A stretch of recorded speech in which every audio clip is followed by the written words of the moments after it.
మీరు పెన్షనర్సా? అయితే మీ పెన్షన్ సమయానికి రాకపోతే మీరేం చేయాలో మీకు తెలుసా? రండి వీడియోలో తెలుసుకుందాం. దిస్ ఇస్ సత్యగుమాపు. Welcome to Telugu finance TV. ఎప్పుడులానే ఈ వీడియో శ్రద్ధగా చివరి వరకు చూడండి, ఎందుకంటే చివరిలో ఇదే టాపిక్ సంబంధించి ఒక చిన్న ప్రశ్న అడుగుతాను. దానికి సరైన సమాధానం ఎవరైతే చెప్తారో వారి యొక్క వ్యాపారాన్ని మన ఈ ఛానల్లో ఫ్రీగా ప్రమోట్ చేసుకునే అవకాశాన్ని అయితే కల్పిస్తున్నాం.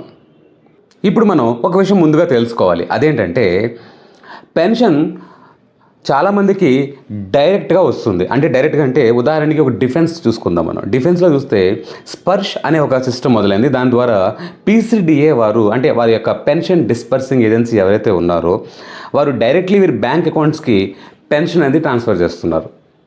ఒకప్పుడు వారు బ్యాంక్స్కి వేసేవారు, బ్యాంక్ ఫర్దర్గా వీరి అకౌంట్స్కి ట్రాన్స్ఫర్ చేసేది. అది ఒకప్పటి పద్ధతి. కానీ ఇప్పుడు కూడా చాలామందికి తమ యొక్క పెన్షన్స్ అనేవి బ్యాంక్స్కి వస్తున్నాయి. వారి యొక్క కన్సర్న్ ఎక్కడైతే ఏ డిపార్ట్మెంట్లో వారు పనిచేస్తారో ఆ డిపార్ట్మెంట్ తాలూకా అకౌంట్స్ నుండి బ్యాంక్స్కి అనేది పెన్షన్ వస్తుంది. ఆ బ్యాంక్ వారు ఫర్దర్గా ఈ వ్యక్తికి, ఎవరైతే పెన్షన్ తీసుకునే వ్యక్తి ఉన్నారో తనకు ఫర్దర్గా ట్రాన్స్ఫర్ చేయడం జరుగుతుంది. ఇది విధానం. ఈ విధానంలో బ్యాంక్స్, ఏ బ్యాంక్కి అయితే కనుక పెన్షన్ ఇచ్చే బాధ్యత ఇచ్చిందో ఆ బ్యాంక్స్ వారు సమయానికి పెన్షన్ ఇవ్వకుండా డిలే చేస్తున్నారు కొన్ని సందర్భాల్లో. ఒకవేళ అలా జరగడం వల్ల కొందరు ఇబ్బందులు పాలవుతున్నారు పెన్షనర్స్. ఎందుకంటే కొందరు ఆ పెన్షన్ మీద మాత్రమే ఆధారపడి జీవించేవారు చాలామంది అయితే ఇండియాలో ఉన్నారు. అలాంటి వారికి, వారి యొక్క సమస్యను గమనించిన ఆర్బీఐ ఆ బ్యాంక్స్కి ఒక ఇన్స్ట్రక్షన్ అయితే ఇచ్చింది. అదేంటంటే మీరు సమయానికి పెన్షన్ ఇచ్చేయండి. ఏదన్నా కారణాల వల్ల మీరు సమయానికి ఇవ్వలేని పక్షంలో 8% per annum చెప్పిన పెనాల్టీతో సహా కలిపి వారికి ఇవ్వండి అని ఆర్డర్స్ అయితే ఆర్బీఐ పాస్ చేయడం జరిగింది ఈ పెన్షన్ ఇచ్చే బ్యాంక్స్కి. ఇది గుడ్ న్యూసే కదా. ఈ విషయం మీలో చాలామంది తెలిసే ఉండొచ్చు. తెలియని వారి కోసం నేనైతే ఈ వీడియో చేస్తున్నాను. కాబట్టి మీరు ఖచ్చితంగా ఈ విషయాన్ని గుర్తించాలి, గ్రహించాలి. ఒకవేళ ఏదైనా కారణం వల్ల మీ పెన్షన్ లేట్గా అంటూ వస్తే కనుక దాంట్లో 8% per annum plus penalty add అయి రావాలి. అంటే 8% వడ్డీతో సహా రావాలి. ఇక్కడ మీకు మనసులో ప్రశ్న వచ్చి ఉండొచ్చు, ఒకవేళ పెన్షన్ లేట్గా వస్తే మేము వెళ్ళి బ్యాంక్కి కంప్లైంట్ చేసిన తర్వాతే ఈ 8% అనేది కల్పిస్తారా, లేదంటే ఆటోమేటిక్గా వచ్చేస్తుందన్న ప్రశ్న మీకు వచ్చే ఉండొచ్చు.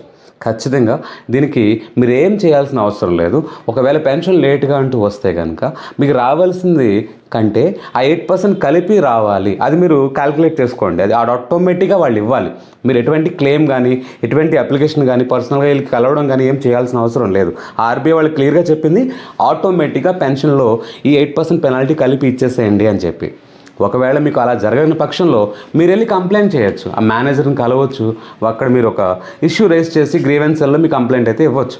అప్పుడు మీకు వారు ఖచ్చితంగా సమాధానం ఇవ్వాలి.